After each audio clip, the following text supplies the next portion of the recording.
আয়াত ৩৭ وَإِذْ تَقُولُ لِلَّذِي أَنْعَمَ اللَّهُ عَلَيْهِ وَأَنْعَمْتَ عَلَيْهِ أَمْسِكْ عَلَيْكَ زَوْجَكَ وَاتَّقِ اللَّهَ وَتُخْفِي فِي نَفْسِكَ مَا اللَّهُ مُبْدِيهِ وَتَخْشَى النَّاسَ وَاللَّهُ أَحَقُّ أَن تَخْشَاهُ فَلَمَّا قَضَى زَيْدٌ مِنْهَا وَطَرًا زَوَّجْنَاكَهَا لِكَيْ لَا يَكُونَ عَلَى الْمُؤْمِنِينَ حَرَجٌ فِي أَزْوَاجِ أَدْعِيَائِهِمْ إِذَا قَضَوْا مِنْهُنَّ وَطَرًا وَكَانَ أَمْرُ اللَّهِ مَفْعُولًا।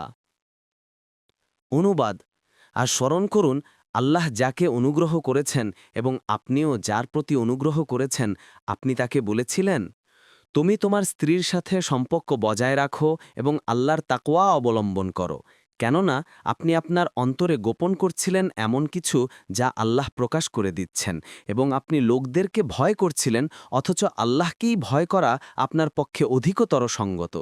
তারপর যখন জায়েদ তার স্ত্রীর সাথে প্রয়োজন শেষ করল তখন আমরা তাকে আপনার নিকট বিয়ে দিলাম যাতে মুমিনদের পোষ্যপুত্রদের স্ত্রীদেরকে স্ত্রী হিসাবে গ্রহণ করতে কোনো সমস্যা না হয় যখন তারা পোষ্যপুত্ররা নিজ স্ত্রীর সাথে প্রয়োজন শেষ করবে এবং তালাক দিবে আর আল্লাহর আদেশ কার্যকর হয়েই থাকে।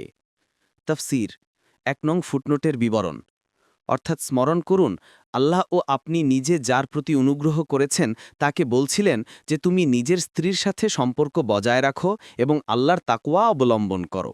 এ ব্যক্তি হল জায়েদ।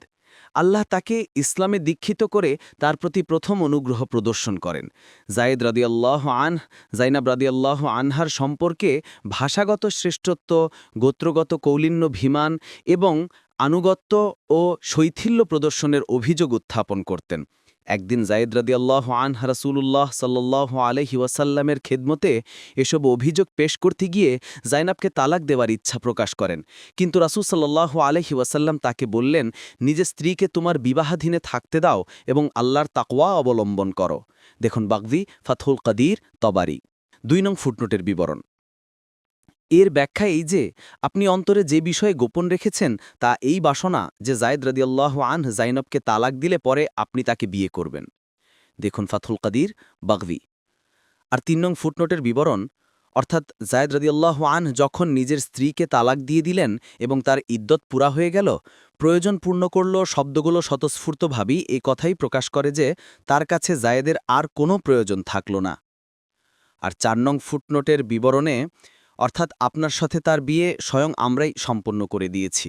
এর ফলে কথা বোঝা যায় যে এই বিয়ে স্বয়ং আল্লাহই নিজে সম্পন্ন করে দেওয়ার মাধ্যমে বিয়ে শাদীর ঘরের সাধারণভাবে প্রচলিত শর্তবলীর ব্যতিক্রম ঘটিয়ে এই বিয়ের প্রতি বিশেষ মর্যাদা আরোপ করেছেন।